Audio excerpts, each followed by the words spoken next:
Oh mon dieu, les cryptos c'est une bulle! Salut, c'est Magicoire, ici on est là pour la tech. En bourse, le PER, c'est un indicateur qui mesure le rapport entre le cours d'une action et les bénéfices nets par action d'une entreprise. Il permet d'évaluer si une action est chère ou bon marché par rapport à ses bénéfices. Pour le calculer, c'est simple, vous prenez le cours de bourse divisé par les bénéfices nets de l'entreprise. Si le PER est élevé, le marché anticipe une très forte croissance future de l'entreprise, ou alors l'action est surévaluée. Si le PER est faible, alors l'actif est sous-valorisé, ou alors les perspectives de croissance sont en baisse. Prenons un exemple. Vous avez une action qui vaut 100. L'entreprise a généré 5 euros de bénéfices par action, alors le PER est de 20. Cela signifie que les investisseurs payent 20 fois le bénéfice annuel pour acheter l'action. Cet indice a des limites, étant donné qu'il ne prend pas en compte la dette, la trésorerie ou encore des secteurs spécifiques. De plus, il est moins pertinent pour des entreprises qui sont déficitaires. Cet outil est très utilisé en bourse pour pouvoir comparer les différentes entreprises d'un même secteur et il est également utile pour analyser lorsqu'il y a des bulles. En bourse, on considère qu'un PER est faible lorsqu'il est en dessous de 10. Par exemple, entre 5 et 10, cela peut sembler très attractif. Cela signifie que les investisseurs payent 5 à 10 fois les bénéfices annuels. Ce niveau peut suggérer une sous-valorisation, mais peut aussi refléter des problèmes. Une stagnation des bénéfices, une baisse de l'activité, des risques juridiques ou une conjoncture qui est défavorable. Ça fonctionne également pour les entreprises cycliques. A l'inverse, vous avez un PER élevé lorsqu'il est souvent au-dessus de 25 ou de 30 environ. Il reflète une forte attente de croissance. Si l'on prend le cas de l'entreprise Nvidia, l'entreprise la plus valorisée au monde actuellement, le PER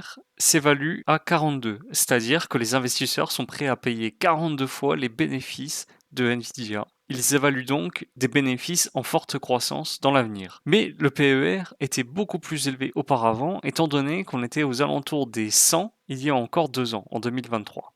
Pourquoi le PER a baissé alors que son cours a augmenté? Eh bien, c'est grâce aux bénéfices records que Nvidia a continué d'accumuler depuis 2024 grâce à l'IA.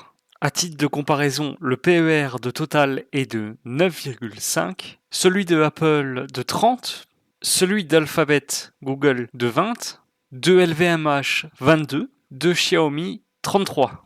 Sur le SP500, actuellement le PER est de 30, mais depuis le début du siècle, le PER tournait plutôt aux alentours des 15. Depuis la bulle des dot-com, celui-ci a tendance à tourner aux alentours des 20 à 25 en moyenne, mais avec une très forte volatilité.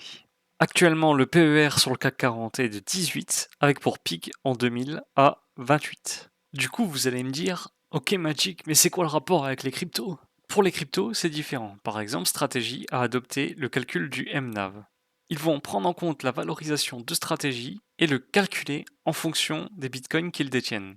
Le MNAV parfait, c'est un ratio de 1, étant donné que la valorisation de l'entreprise sera égale au nombre de bitcoins qu'ils détiennent. Si elle est surévaluée, cela signifie que les entreprises achètent un premium de bitcoin. Par exemple, ici, pour que Strategy ait un MNAV de 1, il faudrait que Bitcoin atteigne les 75 000 $. Et pour voir si une crypto est survalorisée, actuellement, il y a le narratif des revenus. C'est-à-dire que les gens vont regarder si des protocoles vont générer beaucoup de revenus ou non et commencer à le comparer par rapport à la market cap. Ainsi, quand on a la market cap sur le revenu, on obtient une sorte de PER. C'est un peu la même chose. Pour Hyperliquid, actuellement, on tourne aux alentours des 14, c'est-à-dire que les investisseurs payent 14 fois les bénéfices d'Hyperliquid. Au moment du airdrop, nous étions à 178, mais cela ne compte pas réellement. Et comme on peut le constater, l'ATH se tourne aux alentours des 17 à 20.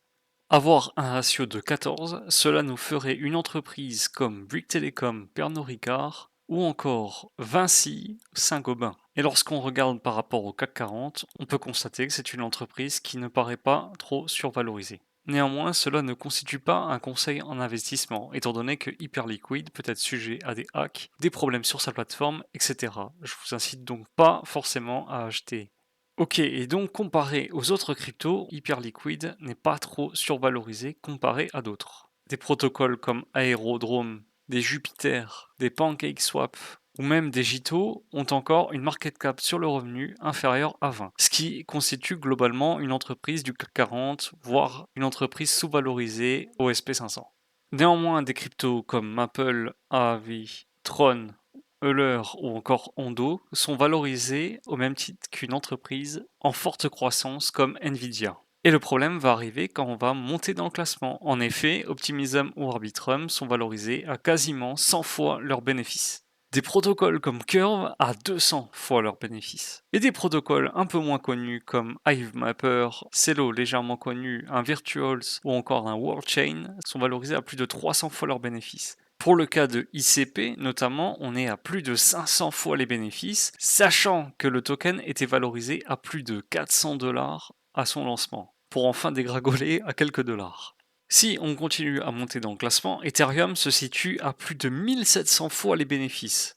Une valeur qui est en croissance avec le temps, étant donné que les revenus du protocole Ethereum étaient très intéressants à l'époque, et beaucoup moins maintenant avec les Layer 2.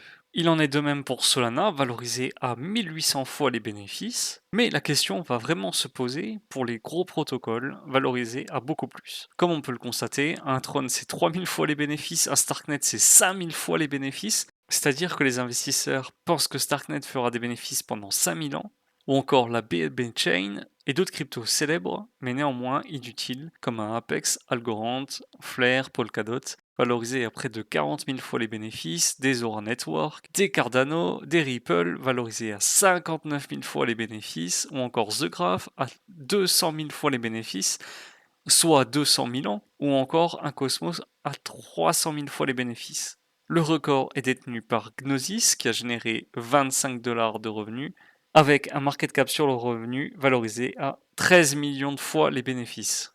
J'espère pour les 25 dollars que c'est un manque de données du site web. Lors de la bulle des dot-com, des entreprises étaient valorisées avec un PER à 200, c'est-à-dire 200 fois les bénéfices seulement.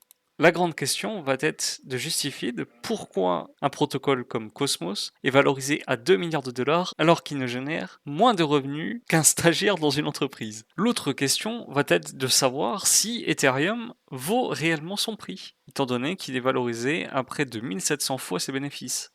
Lorsque les institutionnels devront se placer, ils feront potentiellement cette même réflexion et se dire que pour allouer près de 1 milliard de capital, il faudra peut-être le faire dans des protocoles avec une market cap sur revenu très intéressante et non survalorisée. L'autre question cependant, c'est que pour des protocoles comme Ethereum ou Solana, ils ont lancé des ETF et investissent massivement dedans. Est-ce que ces investissements par milliards sont justifiés ou est-ce qu'ils le font simplement à but spéculatif? Dites-moi ce que vous en pensez en commentaire et n'oubliez pas qu'on est là pour la tech.